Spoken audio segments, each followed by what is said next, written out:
আসসালামু আলাইকুম ওয়া রাহমাতুল্লাহি ওয়া বারাকাতুহু।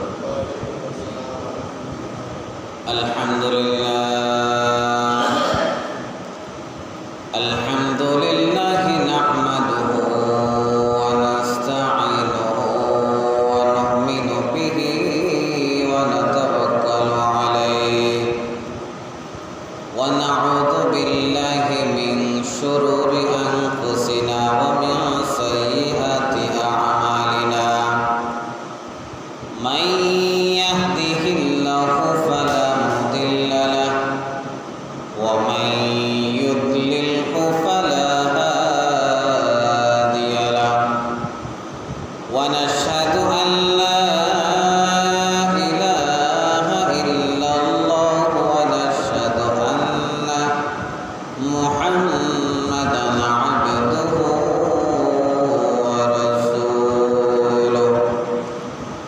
أرسله بالحق بشيرا ونذيرا وداعيا إلى الله بإذنه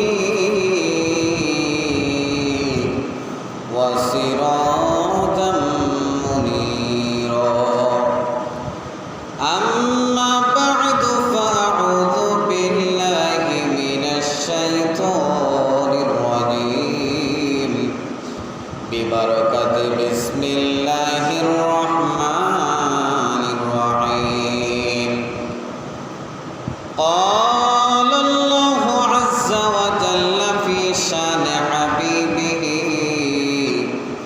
آمرا ومخبرا إن الله وملائكته يصلون يا أيها الذين آمنوا صلوا عليه وسلموا تسليما اللهم صل على سيدنا مولانا محمد وعلى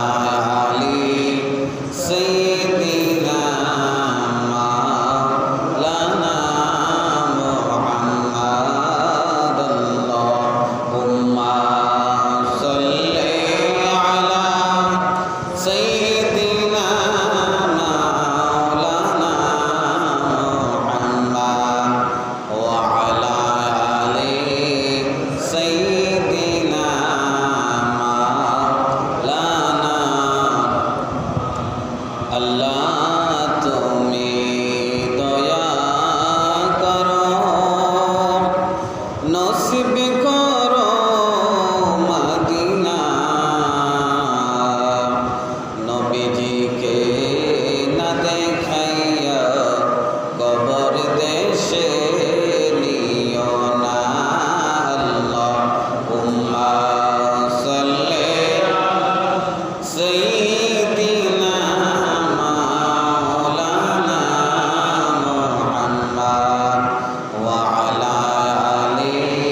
وبارك عليه উপস্থিত সম্মানিত মুআজ্জিজ মুহতারাম, অত্র এলাকার সম্মানিত মুসল্লিনে আযম, আল্লাহওয়ালা নবী প্রেমিক অলি প্রেমিক নওজোয়ান ভাইরা, ছোট ছোট নিষ্পাপ মাসুম বাচ্চারা, পর্দানশীল মা ও বোনেরা, আজকে আমরা 1446 হিজরি সনের মুহররম মাসের প্রথম জুমা আদায় করার জন্য মসজিদে একত্রিত হয়েছি।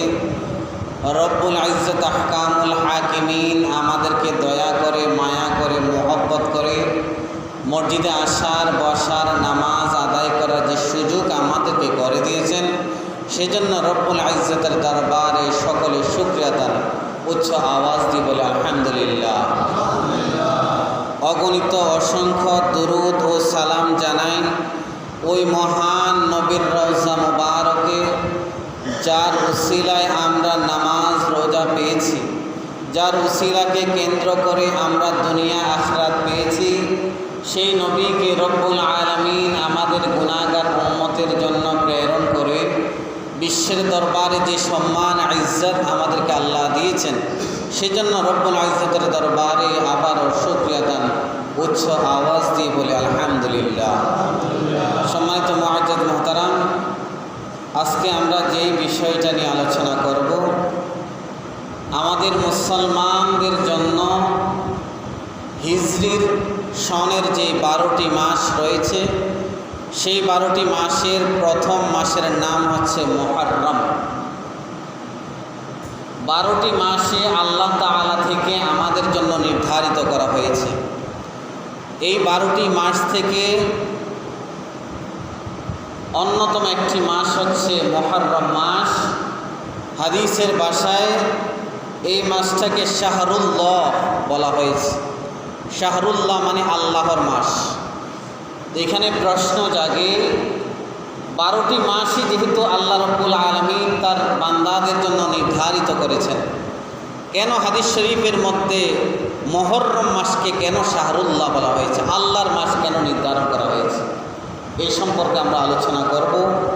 সাথে সাথে মুহররম মাস এর যে ইতিহাস ঐতিহ্য রয়েছে, এই ইতিহাস ঐতিহ্যের মধ্য দিয়ে মুহররম মাস যুগ যুগ ধরে মুসলমানদের একটা ঐতিহ্য বহন করে আসছে। আমরা যদি একটু খেয়াল করি, মাহে রবিউল আউয়াল মাস এটা সম্মানিত হয়েছে, মর্যাদাবান লাভ করেছে, কারণ ওই মাসের মধ্যে আপনার আমার নবী করিম সাল্লাল্লাহু আলাইহি সাল্লাম দুনিয়ায় আগমন করেছেন এবং দুনিয়া থেকে বিদায় নিয়েছেন ওই মাসে। এই জন্য রবিউল আউয়াল মাস নবীর সাথে লিঙ্ক থাকার কারণে সেটা মর্যাদাবান সম্পন্ন হয়েছে।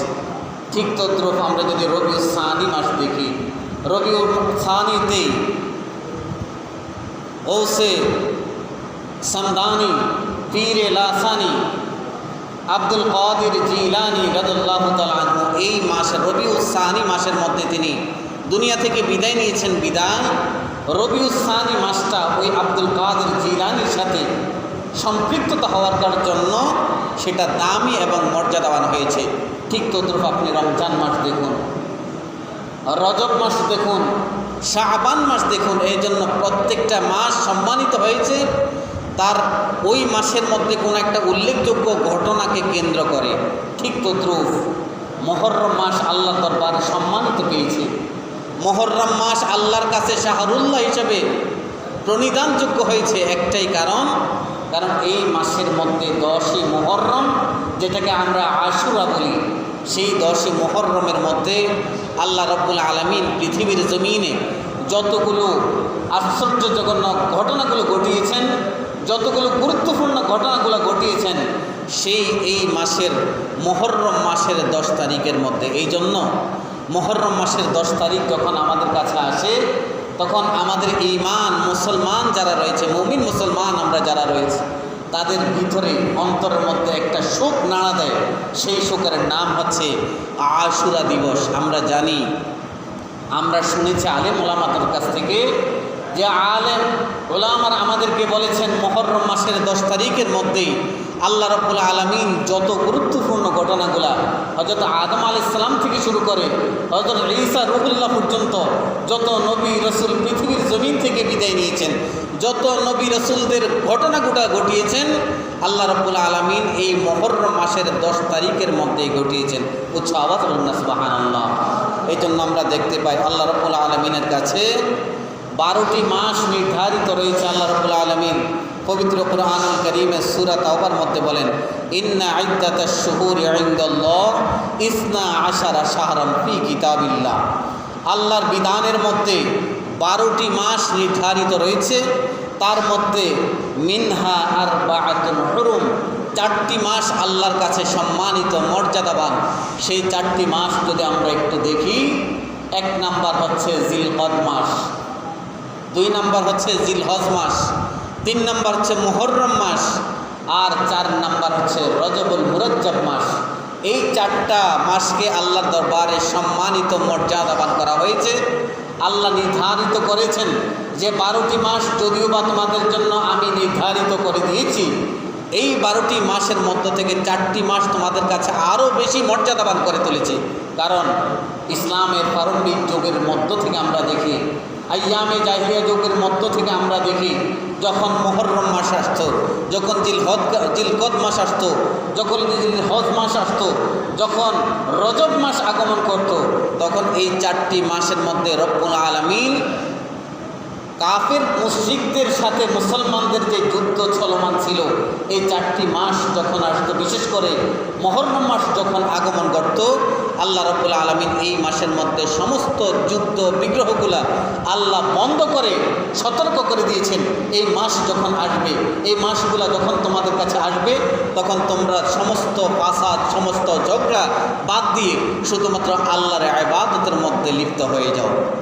এই জন্য এই মুহররম মাসটা আল্লাহর কাছে সবচেয়ে গ্রহণযোগ্য, আল্লাহর কাছে সবচেয়ে দামি এবং মর্যাদাবান। হাদিস মুবারকের মধ্যে বলা হয়েছে শাহরুল্লাহিল মুহররম, এই মুহররম মাসটা হচ্ছে আল্লাহ রাব্বুল আলামিনের মাস। এখন আসুন মুহররম বলতে কী বোঝায়।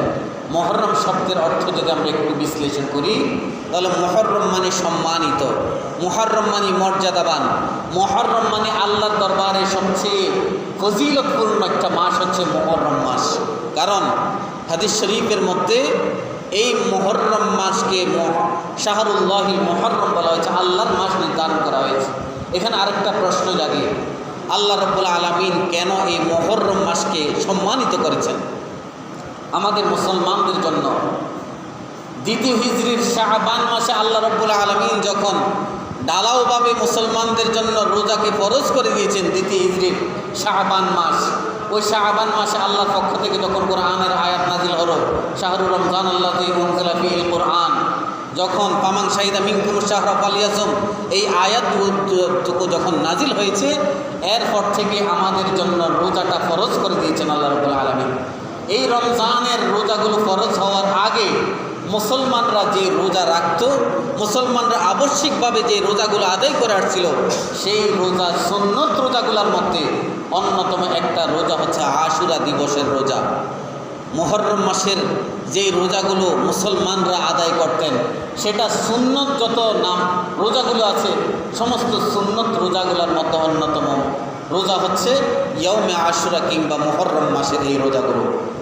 এই জন্য আমরা হাদিস শরীফের মধ্যে দেখতে পাই আল্লাহ রসুল সাল্লাল্লাহু আলাইহি সাল্লাম তিরমিজি শরীফ এবং মুসলিম শরীফের মধ্যে ইরশাদ করেছেন, আফদালুস সিয়াম বা'দা রমজান শাহরুল্লাহিল মুহররম, রমজান মাসের রোজার পরে আল্লাহর কাছে সবচেয়ে দামি রোজা হচ্ছে এই মুহররম মাসের রোজা। আর ওয়া আফদালুস সালাত বা'দাল ফরিদা সালাতুল লাইল, আমরা যে ফরজ নামাজগুলো আদায় করি, সেই ফরজ নামাজের পরে আল্লাহর কাছে সবচেয়ে মর্যাদাবান এবং ফজিলতপূর্ণ হচ্ছে সালাতুল লাইল, তাহাজ্জুদের নামাজ। এখানে 2টা অপশন লক্ষণীয়, যে আমাদের উপর যে রোজাগুলো আল্লাহ ফরজ করেছেন, এই রোজাগুলো ফরজ করার রমজানের যে 30টা রোজা আমাদের জন্য ফরজ করেছেন, এটা আল্লাহর দরবারে তো মুসলমানদের জন্য একটা অন্যতম উপহার। সাথে সাথে এই রমজান মাসের পরে আল্লাহর দরবারে সবচেয়ে মনোনীত এবং সিলেক্টেড রোজা হচ্ছে এই মুহররম মাসের রোজা।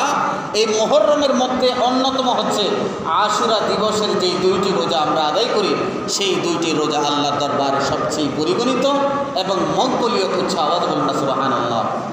এই জন্য আমরা দেখি আল্লাহ রাসূল সাল্লাল্লাহু আলাইহি ওয়াসাল্লাম ইরশাদ করেছেন, সিয়াম ইয়াউমে আশুরা, আশুরার দিবসের যেই রোজা, আহতাসিবু আলাল্লাহি আন ইউকাফিরাস সানাতা ক্বাবলাহু, কেউ যদি কোনো বান্দা কোনো উম্মত যদি রমজানের রোজার পরে মুহররম মাসের মধ্যে যে আশুরার যে রোজাগুলো রয়েছে, এই আশুরা দিবসের রোজাগুলো যদি তিনি আদায় করেন, তাহলে তার বিগত 1 বছরের গুনাহ রব্বুল আলামিন তার আমল নামা থেকে ডিলিট করে তাকে মর্যাদাবান করে দেবেন। সুবহানাল্লাহ। এই জন্য আমরা দেখি আল্লাহর দরবারে মুহররম মাসের রোজা এবং ফজিলত আল্লাহর দরবারে অধিকাংশে গুরুত্বপূর্ণ এবং মর্যাদাবান। এখন আসুন আমরা আশুরার রমজানের রোজা কয়টি রাখব? আশুরার রোজা আমরা কয়টি রাখব? এই আশুরার রোজা রাখতে গিয়ে রসুল করিম সাল্লাল্লাহু আলাইহি সাল্লাম হাদিস মুবারকের মধ্যে বলেছেন, আল্লাহ রসুল যখন মক্কা থেকে মদিনার জমিনে 622 সনে হিজরত করে গিয়েছেন, হিজরত করার পরে তিনি মদিনাবাসী যারা রয়েছেন, ওই মদিনাবাসীর মধ্যে ইহুদি খ্রিস্টান যারা রয়েছে, মুশরিক যারা রয়েছে, তারা একটি রোজা আদায় করত। আমরা দেখি যে মদিনার ওই সমস্ত ইহুদিরা আল্লাহ রাসূল জিজ্ঞেস করলেন, হে ইহুদিরা, হে মুসলমান যারা রয়েছ, তোমরা কেন একটি রোজা রাখো? তখন তারা ব্যাখ্যা দিল, ইয়া রাসূলুল্লাহ, ইয়া হাবিবাল্লাহ, এই দিনের মধ্যে মুহররম মাসের এই 10 তারিখের মধ্যে আল্লাহ রাব্বুল আলামিন তার নবী মূসা আলাইহিস সালামকে ফেরাউনের হাত থেকে বাঁচিয়ে তাকে আমাদের জন্য বরাদ্দ করেছেন, আমাদের জন্য মনোনীত করেছেন। সাথে সাথে এই 10 তারিখের মধ্যেই আল্লাহ রাব্বুল আলামিন ফিরআউনকে এই নীল নদের মধ্যে ডুবিয়ে মেরেছেন। তাই মূসা আলাইহিস সালাম যেহেতু সাথে সাথে মূসা আলাইহিস সালামকে আল্লাহ রাব্বুল আলামিন তাওরাত কিতাব নাজিল করেছেন এই মাসের 10 তারিখের মধ্যে। এই জন্য আমরা মূসা আলাইহিস সালামের প্রতি খুশি হয়ে সন্তুষ্ট হয়ে আমরা মুহররম মাসের 10 তারিখে একটা রোজা আমরা আদায় করি, চেষ্টা করি। সেই দিক থেকে বিবেচনা করে আল্লাহ রাসূল সাল্লাল্লাহু আলাইহি সাল্লাম মুসলমানদের জন্য নির্দেশনা দিয়ে দিলেন, হে আমার সাহাবায়ে কেরাম, মূসা আলাইহিস সালাম যেহেতু একজন নবী ছিলেন, ওই নবী হওয়ার দিক থেকে তিনি আমাদের সবচেয়ে কাছের মানুষ, আপনজন মানুষ। নাসারারা যে একটি রোজা রাখে, এটা একটা শুকরিয়াতান যদিও বা বাহ্যিকভাবে দেখা যায়, কিন্তু আমি তোমাদের জন্য একটা এলান করে যাচ্ছি যে আমি যদি আগামী বছর যদি আমার হায়াত রব্বুল আলামিন দিয়ে থাকেন, তাহলে আমি তোমাদেরকে ঘোষণা দিচ্ছি, নাসারাদের বিপরীতে এসে তোমরা মাহে এই আশুরা দিবসে তোমরা 2টি রোজা রাখো। এই জন্য রব্বুল আলামিনের সন্তুষ্ট চিত্তে আল্লাহ রাসূল সাল্লাল্লাহু আলাইহি সাল্লাম সাহাবায়ে কেরামকে তিনি পরামর্শ দিয়েছেন যে আশুরা যখন তোমরা আসবে, তোমাদের কাছে আসবে, তখন আশুরার আগের দিন অথবা পরের দিন আশুরা দিন সহ তোমরা 2টি রোজা রাখো। এই 2টি রোজা রাখার কারণে ইহুদি নাসারার সাথে যে সাংঘর্ষিক রয়েছে, ইহুদি নাসারা তারা যে একটি রোজা রাখতো, তাদের বিপরীতে এসে তোমরা যদি 2টি রোজা রাখো, তাহলে এই 2টি রোজা আল্লাহর দরবারে সবচেয়ে বেশি গ্রহণীয় এবং মকবুলিয়ত হবে। এই জন্য আল্লাহ রাসূল সাল্লাল্লাহু আলাইহি সাল্লাম এই মুহররম মাসের আশুরা দিবসকে কেন্দ্র করে যেই 2টি রোজা রাখার জন্য আমাদেরকে নির্দেশনা দিয়েছেন। কারণ আল্লাহর দরবারে মুহররম মাসের যে রোজার যে ফজিলত এবং গুরুত্ব, বিগত 1 বছরের গুনাহ তিনি ক্ষমা করে আল্লাহর দরবারে তাকে মকবুলিয়ত করে নেবেন। সাথে সাথে রমজানের রোজার পরে এই মুহররম মাসের ফজিলত সবচেয়ে বেশি আল্লাহর দরবারে। এই জন্য আমরা চেষ্টা করব আগামী সোম মঙ্গল অথবা মঙ্গল বুধ, অথবা এইভাবে না করে মঙ্গল বুধ অথবা সোম মঙ্গল, যেহেতু আমাদের আশুরা দিবস হচ্ছে আগামী মঙ্গলবার দিবাগত রাত, তাহলে মঙ্গলবার মাগরিব থেকে আমাদের আরবি তারিখ গণনা শুরু হয়ে যায়। তাই মাগরিব থেকে আমাদের 10 তারিখ আরম্ভ হয়ে যাবে আগামী মঙ্গলবার। তাহলে বুধবারে হচ্ছে আমাদের 10 তারিখ, তাহলে 10 তারিখ অথবা 11 তারিখ অথবা 9 তারিখ 10 তারিখ, তাহলে মঙ্গলবার কিংবা বুধবার, অথবা বুধবার অথবা বৃহস্পতিবার, এই 2 দিন মিলে আপনারা 2টা রোজা রাখার চেষ্টা করবেন। কারণ এই রোজার ফজিলত মহান রব্বুল আলামিনের কাছে সবচেয়ে দামি এবং গ্রহণযোগ্য। এখন আসুন, আল্লাহ যে আমাদের জন্য এই মুহররম মাসের বিশেষ করে আশুরার রোজাটা আমাদের জন্য সিলেক্টেড করেছেন, মর্যাদাবান করেছেন, এই মর্যাদার পিছনে একটা দিবসকে কেন্দ্র করেই আমরা এই মুহররম মাসটা আদায় করি, পালন করি। এই মুহররম মাসের মধ্যেই আল্লাহ রাব্বুল আলামিন আমাদেরকে একটা আশুরা দান করেছেন। এই আশুরা এমন একটা দিবস, এমন একটা রজনী, যেই রজনীর কথা স্মরণ আসলে, যেই রজনীর কথা আমরা জানলে, মানলে, শুনলে আমাদের হৃদয়ে কম্পন শুরু হয়ে যায়, আমাদের হৃদয়ে প্রকম্পিত শুরু হয়ে যায়। কারণ নবী করিম সাল্লাল্লাহু আলাইহি সাল্লামের আদরের দৌহিত্র নাতি ইমাম হোসেন রাদিয়াল্লাহু তাআলা আনহু, ইমাম হোসেন সহ তার পরিবারের 72 জন সদস্যকে ইয়াজিদ সীমার বাহিনী এই দিবসের মধ্যে কারবালার জমিনে তাদেরকে হত্যা করে ইতিহাসের মধ্যে একটা কলঙ্ক তৈরি করেছেন। আমরা দেখি সেই ইয়াজিদ সীমার বাহিনী আল্লাহ রসুলের নাতিকে তারা কতল করে যে ইতিহাস তৈরি করেছেন, সেই ইয়াজিদ বাহিনীর পক্ষে সাফাই গাওয়ার মতো লোক মুসলমানও এখনও বর্তমান রয়েছে। আমরা যদি একটু খেয়াল করে দেখি, সেই কারবালার জমিনে যারা ইমাম হুসাইনকে 72 জন মর্দে মুজাহিদকে যারা শহীদ করেছেন, তারাও লম্বা টুপি জুব্বা পরে, তারাও পাগড়ি পরিধান করে সেখানে ইমাম হুসাইনের সাথে কাঁধে কাঁধ মিলিয়ে তারাও একাত্মতা পোষণ করেছে। কারবালার জমিনে যাওয়ার আগে তারাও ইমাম হুসাইনের হাতে বায়াত গ্রহণ করে তারাও একজন মুরিদ হিসাবে সিলেক্টেড হয়েছিলেন। কিন্তু কারবালার জমিনে যাওয়ার পরে তারা এজিদ বাহিনীর সাথে একাত্মতা মিলিয়ে, এজিদ বাহিনীর সাথে তারা কাঁধে কাঁধ মিলিয়ে ইমাম হুসাইন সহ 72 জন মর্দে মুজাহিদ পরিবার সদস্যকে তারা শহীদ করে ইতিহাসের মধ্যে একটা কলঙ্ক যুক্ত অধ্যায় তারা রচিত করেছেন। এই জন্য আমরা দেখি যে মুসলমান শুধুমাত্র নামে মুসলমান হলেই চলবে না, মুসলমান শুধুমাত্র দাড়ি রাখলেই চলবে না, মুসলমান শুধুমাত্র জুব্বা পড়লেই চলে না, মুসলমান শুধুমাত্র টুপি পরিধান করে নামকে ওয়াজতে এদিক সেদিক ঘোরাফেরা করলেই চলে না। আপনারা দেখুন, সেই ইতিহাস থেকে বর্তমান পর্যন্ত কারোর নাম কি কখনো এজিদ রেখেছে? আমরা কি শুনেছি কখনো? শুনি নাই। কারোর নাম কি কখনো সীমার রেখেছে? শুনি নাই। তাহলে একটাই নাম উচ্চারিত হয়েছে, একটাই নাম মুসলমানদের নামের সাথে যুক্ত হয়েছে, কারোর নামের শেষে হুসাইন অথবা কারোর নামের শেষে হুসেন। এই 2টা শব্দই যুক্ত হয়েছে কারণ এই 2টা নামের সাথে স্বয়ং মদিনা কামলি ওয়ালার নামের সংযুক্ত রয়েছে, মদিনা ওয়ালার সম্পর্ক রয়েছে। বিদায় মুসলমানরা তাদের সন্তানগুলো যখন জন্মলাভ করে তখন হোসেন এবং হাসান নামেই তারা নামের শেষে সংযুক্তি করে থাকে। এই জন্য শুধু আমরা এখন বর্তমানে দেখি টিভি সিরিয়ালের টকশোর সামনে বসে এজিদের গুণগান গায় এমন লোকও আমরা দেখি। তাহলে এজিদ যেভাবে মুসলমান নামদারি ছিল, প্রকৃতপক্ষে তিনি ছিলেন মুনাফিক। এজিদ যদিও বা দাড়ি টুপির লম্বা জুব্বায় সে যদিও বা হুজুরের বেশে আচ্ছাদিত হয়েছিল, কিন্তু সে মূলত মুসলমান ছিল না, ভিতর ভিতর মুনাফিকই ছিল। যার কারণে এজিদ সীমার বাহিনী একসাথে কাঁধে কাঁধ মিলিয়ে সেই 10 মুহররমের রাতের মধ্যে ইমামে হুসাইন রাদিয়াল্লাহু তাআলা আনহুর মাথা মুবারককে কতল করে আলাদা করে পুরো শহরের মধ্যে সেই মাথা মুবারককে তারা নিয়ে মিছিল মিটিং করেছে। তাহলে বোঝাই যায় যে বর্তমান সমাজে এমন কিছু দাঁড়ি লেবাসদারি, জুব্বা লেবাসদারি এমন কিছু মুসলমান রয়েছে যারা এজিদের গুণগান গাইতেও দ্বিধাবোধ করে না, যারা ইমাম হুসাইনকে মনে প্রাণে ভালোবাসার বিপরীতে তারা এজিদের নামের গুণগান গেয়ে তারা এদিক সেদিক ঘুরে বেড়ায়। আমরা দেখি আজকের এই দিনে, আজকের এই মাসে, মুহররম মাসে, যেখানে আল্লাহর ইবাদতের মধ্যে লিপ্ত হওয়ার কথা, যেখানে আল্লাহর ইবাদত নিয়ে আমরা মত্ত থাকার কথা, সেখানে আপনারা দেখবেন টিভির মধ্যে দেখবেন, বিভিন্ন ইউটিউব ফেসবুকের মধ্যে দেখবেন শিয়া নামক একটা গোষ্ঠী, শিয়া নামক একটা জাতি শ্রেণী যারা নিজেদেরকে এমনভাবে আঘাত করে, নিজেদেরকে এমনভাবে তারা আঘাত করে তাদের পিঠ থেকে পেট থেকে রক্ত জর্জরিত হয়ে যায়। তারা নিজেদেরকে ইমাম হুসাইনের অন্যতম শরিকদার হিসেবে দাবি করে। মূলত তারা দাবি করলেও প্রকৃতপক্ষে তারা মুসলমান হতে পারে না। কারণ ইমাম হুসাইনের প্রেম থাকবে অন্তরে, ভালোবাসা থাকবে অন্তরে। ইমাম হুসাইনকে আমি ভালোবাসি শুধুমাত্র আমাদের নবীর খাতিরে।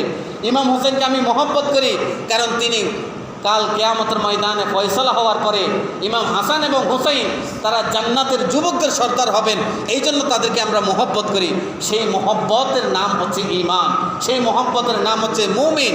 এই মহব্বত যাদের অন্তরে অটল থাকবে তারা কখনো নিজের শরীর থেকে রক্ত জড়াতে পারে না, তারা তাজিয়া মিছিল করতে পারে না, তারা এদিক সেদিক অযথা ইমাম হুসাইনের কুচ্ছা রটনা করতে পারে না। তাহলে যাদের অন্তরে ইমাম হুসাইনের ভালোবাসা রয়েছে, যাদের অন্তরে ইমাম হুসাইনের প্রকৃত মহব্বত রয়েছে, তারা 5 ওয়াক্তের নামাজের প্রতি মনোনিবেশ করবে, তারা আল্লাহর রসুলের প্রতি মনোনিবেশ করবে।